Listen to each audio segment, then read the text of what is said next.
मान लीजिए आप है एक एडवोकेट और आपके पास आता है एक क्लाइंट डिफेमेशन और ट्रेसपास की कंप्लेंट लेके। आप उसे एक रेमेडी देते हैं which is a criminal remedy, लेकिन मान लीजिए आपका क्लाइंट चाहता है कि ये एक सिविल रेमेडी अचीव करे, तो क्या ये पॉसिबल है? Hello everybody and welcome to the channel of Legal Humming. And in today's session, we're going to learn about law of torts, its definition, its meaning, its essential, and etc. etc. To start with, let's understand where this word tort comes from. It comes from a Latin word which is tortum, which means to twist or to simply say wrong. It is called tortum, twist or wrong because it makes any civil situation wrong. Moving further, we need to understand how this tort is committed. To understand that, we need to understand two terms, which is wrongful act or duty. Now, tort is committed when someone or maybe a person violates his duty and performs a wrongful act. For example, it is a duty of a person to not violate or to enter someone's property without his or her permission. And if he or she does so, they commit a tort which is known as tort of trespass of land or trespass of land. मान लीजिए ये किसी की duty थी कि वो किसी के साथ फ्रॉड कमिट ना करे। अगर वो ऐसा करता है तो वो अपनी ड्यूटी को वायलेट करता है और एक टॉर्ट कमिट करता है which is tort of deceit. Okay, now let's further move with the definitions. Okay, now let's start with the definitions of the tort.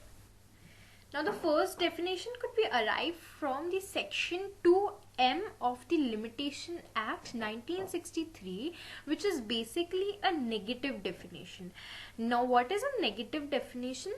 A negative definition tells you that what that substance or that term does not include. For example, in this case of section 2M, the tort means a civil wrong which is not exclusively a breach of contract or a breach of trust.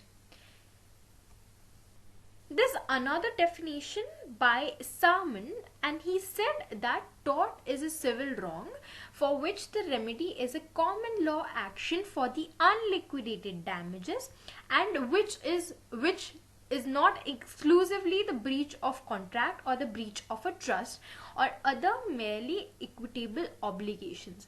Now what is this breach of contract or breach of trust or the underlying term unliquidated damages or equitable obligation, common law action? We'll discuss all this further on. Other than this, there's another definition by Winfield, and Winfield said that the tortious liability arises from the breach of a duty primarily fixed by law. This duty is towards persons generally, and its breach is redressably by an action for unliquidated damages.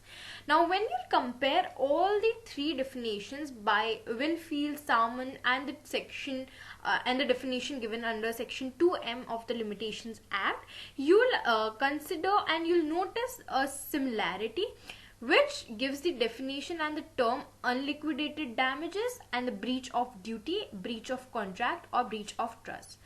So there is some connection of these terms with the tort. Moving further, let's deal with all these terms, right? So what is a tort? By combining all the three definitions, we get these extra special elements which says that tort is a civil wrong. It is other than breach of contract or breach of trust. It is redressable and it is for unliquidated damages. Now let's discuss all these points in like a better manner. First one, tort is a civil wrong. Now, when we say tort is a civil wrong, we can say that the basic nature of a civil wrong is different from a criminal wrong, right? So, tort is not a criminal wrong, it is a civil wrong. The main remedy in the case of tort is damages. What kind of damages? Unliquidated damages. We're gonna discuss that in our further slide. In this case of tort, the plaintiff, the injured party, institutes a civil proceeding against whom? Against the wrongdoer or the defendant. Now here we can see that it is possible that the same act done by a person may result in two wrongs or a crime as well as a tort at the same time. So moving further, we see that tort is other than mere breach of contract or trust. Now first of all, according to this, we need to see whether the wrong is civil or criminal. In our last slide, we understood that the tort is civil in nature and not criminal in nature. So what is our first step? To consider, we need to see whether the wrong is civil or criminal. Now if it is civil wrong, it has to be further seen that it is exclusively belongs to another recognized category of civil wrongs like breach of contract or breach of trust. Now in case it is found that it is other than mere breach of contract, nor it is other civil wrong, then we can say that the wrong is a tort. So how we consider it? We consider it in further simple points. First we see whether it is civil or criminal in nature. If it is civil, then you need to check whether it should not be a breach of contract or breach of trust. If it is not the breach of contract or breach of trust, then it is a tort. Now here's an example of the same. In our next to next slide, I mean the previous to previous slide, we understood that the tort or the act could be both the tortious in nature, it could be criminal in nature as well. So here's the example of the same. Now consider this is the person A and there's a person B. Now suppose that A delivers his horse to B for safe custody for a week, and B on the other side, he allows the horse to die with starvation. Now here B is amounting to two harms or wrongs, that is the breach of contract of bailment and the commission of tort of negligence. So consider here and understand here that there are two kind of acts done: the negligence, which is under the tort, and the breach of contract of bailment. And we understood in our previous slide that the breach of contract is not tort. Only tort committed here is the tort of negligence. Now since both the wrongs are civil wrongs and the damages is the main remedy for any kind of civil wrong, the plaintiff can claim damages under the law of torts for negligence or for the breach of contract of bailment. Now he cannot claim damages twice. So either he'll go with the damages under for the breach of contract of this bailment and the breach of negligence. He cannot go and claim for the remedy twice. So now we were discussing that the remedy is unliquidated damages. Now first of all, what is this unliquidated damages? You might know that there are certain sections under criminal cases which predetermines, the punishment of the offense. For example, the section 751, section 124A, section 279, section 505 and a lot more. They give you the predetermined punishments for certain offenses under criminal cases, right? Now when the compensation has not been so determined, but the determination of the same is left to the discretion of the court, the damages are called the unliquidated damages.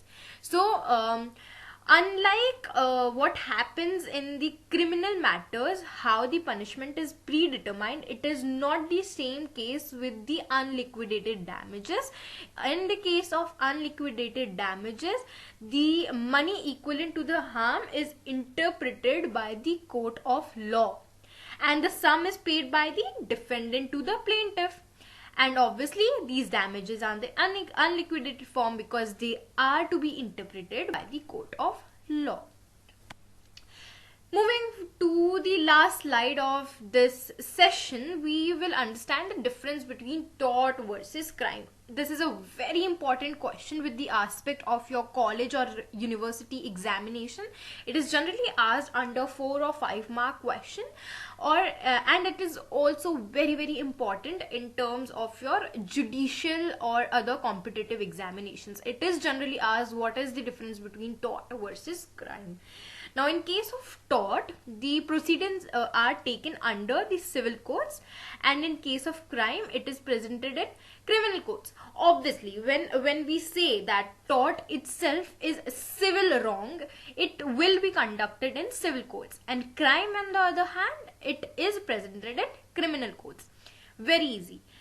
Moving forward to the second point, we understood that the damages are in the form of unliquidated damages, and in case of crime it is predetermined, hence they are liquidated damages. Third, when talked about tort, it hampers an individual or his property, but in case of crime it hampers the social order of the society. Obviously, if it is civil wrong and someone is suing me, it is against me as an individual or my property as an individual.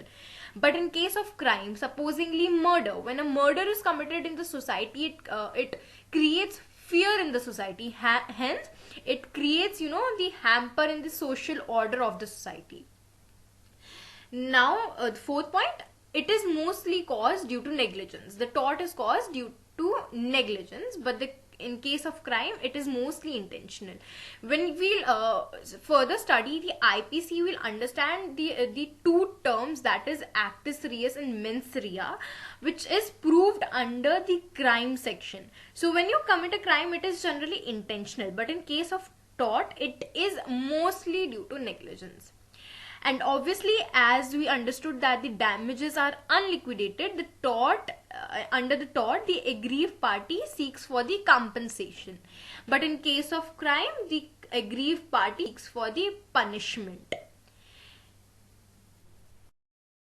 Guys, I hope you liked this video and this video was helpful for you. I tried to explain the simple meaning of torts, its definition, its essential elements, and etc. In our next video, we're gonna learn about the pigeonhole theory, which is a very important aspect from the view of your examination purposes. No matter what, but it covers itself in your examination of university and college, as well as your judiciary and other competitive examinations.